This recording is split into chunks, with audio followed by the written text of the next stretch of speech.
Life में success किसी की भी गारंटीड नहीं होती है, बट लाइफ में कुछ ऐसे इंस्टांसेस होते हैं जहाँ पर हमें ये समझ आ जाता है कि यार हमारी आगे की लाइफ कैसी होने वाली है। हम उस मोमेंट पे खड़े होकर ये देख सकते हैं कि यार आगे जाकर हमारी क्या दशा होने वाली है। और ये जो मोमेंट है ये है एक मेंटर का मिलना, एक ऐसे टीचर का मिलना जिनसे आपको इंस्पिरेशन मिले। और मेरे केस में ये है मेरे मैथ्स के टीचर एंड मेंटर हमारे माधव सर। वाकई में सर ने इतना पढ़ा रखा है, उन्होंने इतने सारे मॉड्यूल सॉल्व करे हैं कि अब उन्हें इसकी आदत सी हो गई है। बचपन से लेकर आज तक मैंने कई सारे टीचर्स देखे हैं हमारे स्कूल में, पिछली कोचिंग में, बट ऐसे टीचर मैंने पहली बार देखे जो इतने ज़्यादा एंथुसियास्टिक हों। माधव सर कोई भी कॉन्सेप्ट को इतना डीप में हमें समझा देते हैं, इतना डीप में घुस के हमें पढ़ा देते हैं कि हमें कोई भी चीज़ याद करने की ज़रूरत नहीं पड़ती। और भगवान मैं सच में बता रहा हूँ कि कभी कभी तो क्लास में इतनी ज़्यादा एनर्जी फील होती है कि ऐसा मोटिवेशन, इंस्पिरेशन सा फील होता है। और कभी कभी तो क्लास में रोंगटे खड़े हो जाते हैं क्योंकि एनर्जी इतनी अलग लेवल पे होती है ना सर की, फील होती है वो एनर्जी।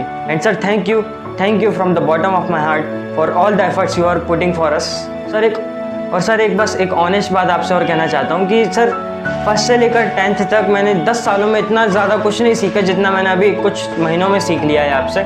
और सर 8th 9th 10th में तो बस मैं बोर्ड्स के लिए पढ़ता था और अपने स्कूल एग्जामिनेशंस के लिए पढ़ता था, स्कूल के लिए पढ़ता था। बट और 8th तक तो मुझे IIT का मतलब भी नहीं पता था। 9th में जाके मुझे IIT का मतलब पता चला। और उसके बाद फिर मैंने 11th में जब कोचिंग ज्वाइन करी और यहाँ पर एक अलग ही लेवल के लोग, अलग ही महारथी लोग जो मैंने देखे, तो मैं ये सोच के बहुत डिमोटिवेट हो गया था कि यार मुझे इन लोगों से कम्पीट करना है। मतलब सर अपना क्वेश्चन पूरा बोर्ड पे लिख भी नहीं पाते थे और इन लोगों का आंसर आ जाता था। तो इसको देख के मैं एक बार बहुत डिमोटिवेट हो गया था और इसी वजह से मैं क्लास में आंसर भी नहीं दे पाता था।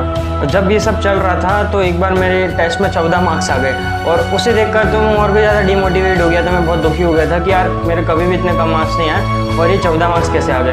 तो फिर मैंने सर को बताया, फिर मैंने सर से बोला कि सर मेरे 14 मार्क्स आए हैं, फिर बहुत सारे मार्क्स मेरे नेगेटिव मार्किंग में कट गए। और नेगेटिव मार्किंग आज तक मैंने देखी भी नहीं थी क्योंकि हमने कभी ऐसा एग्ज़ाम फेस ही नहीं करा था। उसके बाद सर ने रिप्लाई करा कि अगले टेस्ट में मैं तुम्हें बताऊंगा कि तुम्हें कैसे लिखना है और ये सारी नेगेटिव मार्किंग से कैसे डील करनी है, और अभी चिल करो, तुम इतना ज़्यादा परेशान मत हो।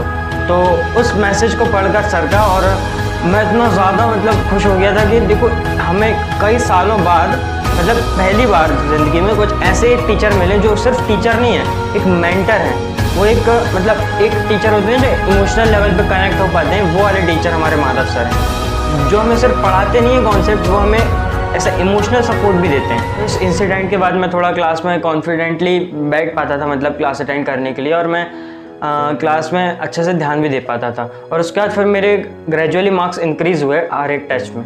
सर लास्ट में बस एक छोटी सी बात कहना है कि जब मैं 10th से 11th में आया था तो हम एक स्ट्रिक्टली डिक्रीजिंग ग्राफ थे जिसकी एक ही वैल्यू 0 से 1 के बीच में होती है। बट जब हम आपसे मिले और आपने हमें पढ़ाया तो हम स्ट्रिक्टली इंक्रीजिंग ग्राफ हो गए जिसकी एक ही वैल्यू 1 से बड़ी होती है। And sir this graph is gradually increasing, your name is on the top and it is going to infinity. Thank you sir, चरण स्पर्श एंड सी यू सून।